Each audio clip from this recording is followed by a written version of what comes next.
Welcome to the Christian Atheist, where faith and reason fuse in the incarnation.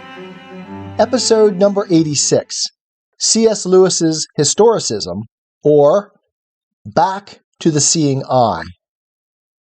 This week, I am going to allow our no compromise to explain the content of this essay, and take the opportunity to bring these four essays together: The Seeing Eye, The Poison of Subjectivism, The Funeral of a Great Myth, and Historicism. The first thing to say is that Lewis pronounced the funeral of the wrong myth. Historicism, quote, "the belief that men can, by the use of their natural powers, discover an inner meaning in the historical process," end quote, is the myth that has truly died, or is at least on life support in our postmodern world, even if it still sometimes, in an attenuated form, haunts us. Even this, of course, requires qualification. Quote, "evolutionism, when it ceases to be simply a theorem in biology and becomes a principle for interpreting the total historical process, is a form of historicism," end quote, tying this essay into last week's. Although the exemplary historicist is our friend, Georg Wilhelm Friedrich Hegel, and his Philosophy of History, a classic historicist text, it is the logical contradictions in the practical outplay of the Hegelian dialectic that have resulted in historicism falling out of favor. For Hegel, all of history is a development of reason. Hegel's dialectic, his process metaphysics, his collapse of being into reason, just is history. Reason is spirit, is dialectic, is history. For Marx, matter, understood as the conditions of economic value, is dialectic, is history. For both philosophers, there was a central value, an objective, unitary, highest good that gave order and structure to the value hierarchy. But the death of God, their denial of transcendence, progressively undermined, as Nietzsche clearly saw, any notion of a single unifying good, and the dialectic has fractured into tribal units. This is what we called Hegelian relativism in our series on Hegel. It was Jean-François Lyotard who said, quote, "I define postmodern as incredulity towards meta-narratives," end quote.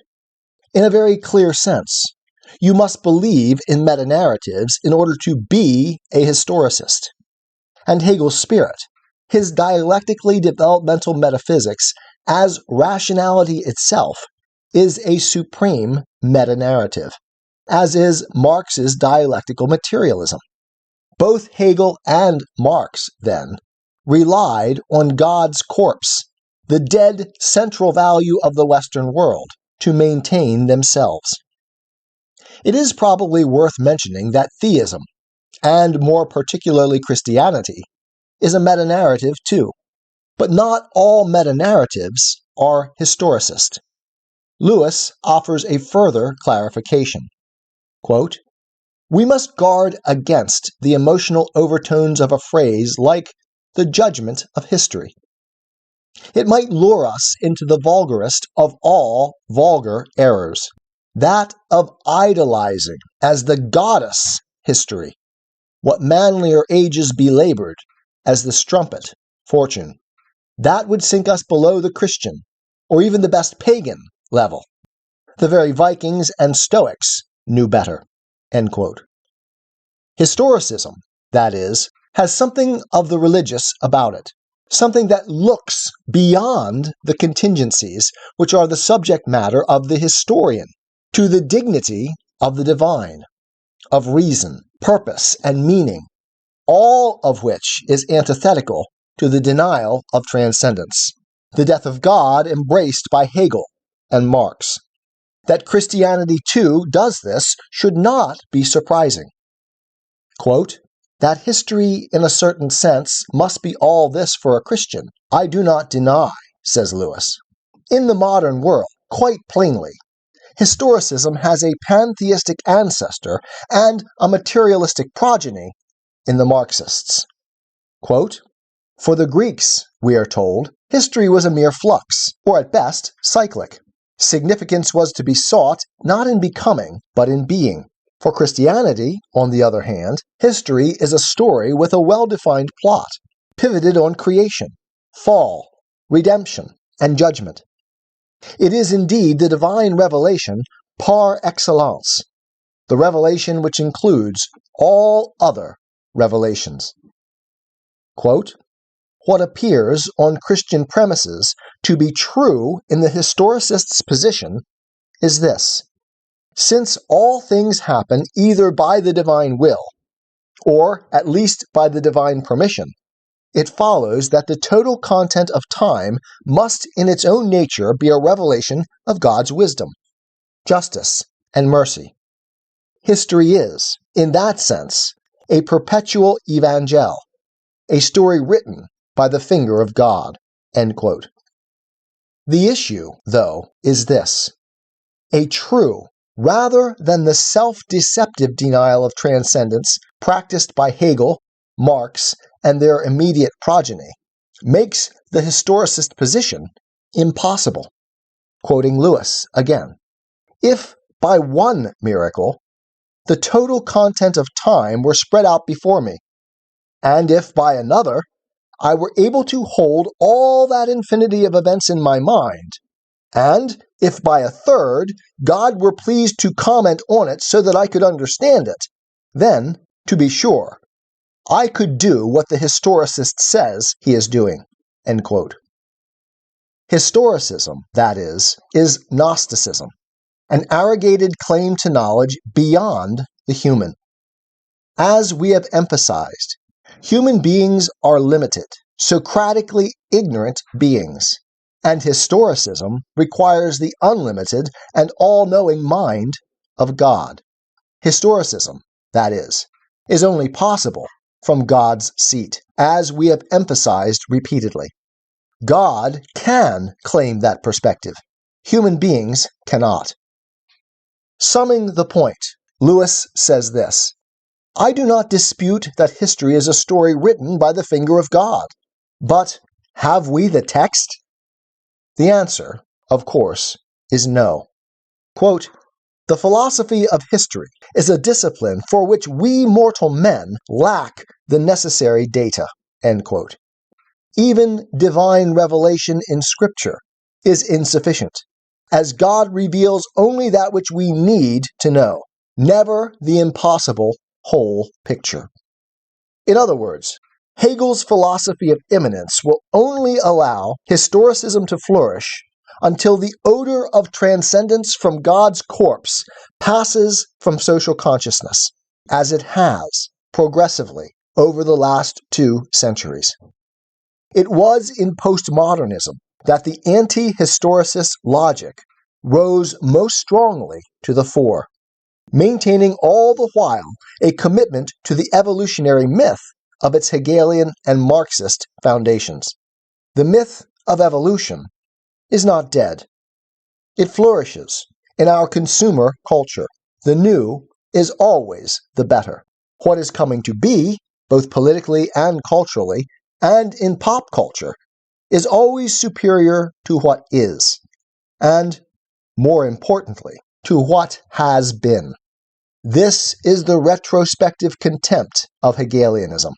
This is dialectical reasoning poisoning our rational engagement with reality and evidence. This is Marx's famous dictum, "All that exists deserves to perish, to usher in the utopia to come."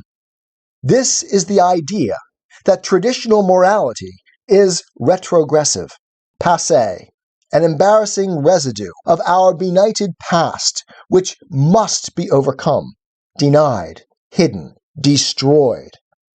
An attitude incompatible with historicism, which must at least take history seriously, objectively, as something to be respected as true. Today, by contrast, history, not to mention truth itself, is that which must be denied, must be rewritten to serve the ends of those wielding power, as in Orwell's 1984, the 1619 Project, or in First Lady Michelle Obama's words, quote, "Barack knows that we are going to have to make sacrifices. We are going to have to change our conversation. We're going to have to change our traditions, our history. We're going to have to move into a different place as a nation," end quote. Notice here the religious flavor in the term sacrifice, the retrospective contempt in the whole statement, the demand for a progressive march forward at all costs. This is Marx. This is Hegel's denial of transcendence. This is the zeitgeist of our contemporary world. The fact that so few recognize here the embrace of subjectivism in the place of the Western objectivity that has anchored science and technological success in addressing humanities' problems displays graphically how pervasive and infectious the pathogen has become. We have used the term progressive throughout, advisedly, in two distinct senses. None of the Hegelian changes to Western thinking and culture were precipitous. There is, as the term evolution has come to suggest, a nearly infinite gradualism, a step-by-step takedown of the Western vision, a slippery slope which just is the, quote, long march through the institutions of Antonio Gramsci. Secondly, progressivism stands in for the myth of evolution, as Lewis describes it, and as we have detailed in The Ugly Hegel. For the myth, history is progress. And here we find the haunting of historicism I mentioned at the beginning of today's podcast. Since progress, evolution, is the natural order of things, the old must fall away in favor of the new, the better. History, as objectively true, must yield to history as subjective means to the progressive end. Thesis must yield to antithesis. It is no mistake that progressivism is the term adopted. It has all the slipperiness and ambiguity cherished in the dialectical reasoning process, and in the woke language wars so prevalent today. All the rhetorical power needed to silence all opposition as retrograde, primitive, anachronistic, obsolete. Who will stand in the way of progress? Forgetting, of course, that a subjective desire for change, which is what they are really referring to as progress, is at least as likely, as Lewis reminded us last week, to destroy what is good, what has stood the test of time, as to enhance it. Thus, the death of transcendence is the death of objectivity, of truth itself. This is the poison of subjectivism. It, too, is progressive. We've noted the conservatism of Hegel, the deference to objective reality that characterized his philosophy of right. As transcendent objectivity dies, though, subjectivism progressively ascends. And, as famously said by Jacques Derrida, any center, value, truth, reality itself, ceases to hold. Our world fragments into fiefdoms, tribes, each holding to its own center. And since all objective values have died, all that remains to mediate between competing factions is the raw exercise of power, as Michel Foucault instructs us. This is the world that Hegel's spirit has bequeathed us, has built for us. This is the logical progression of the dialectic.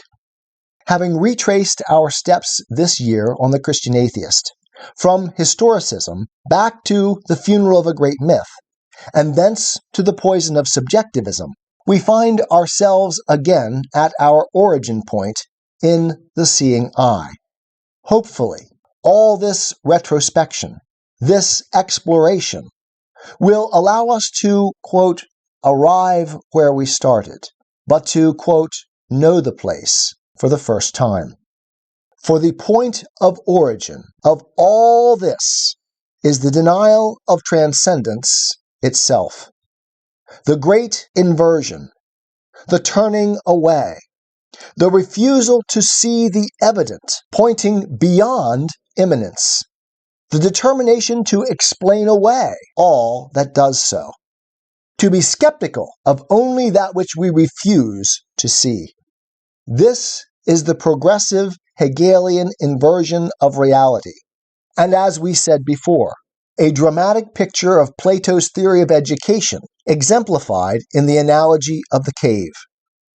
Education, Plato tells us, takes for granted that we can see, but that we must point our vision in the proper direction if we want to understand, if we are truly seeking knowledge. How? By turning the soul from that which is less real towards that which is more real. A great deal, indeed, depends upon the eye that sees, and on where it chooses to look.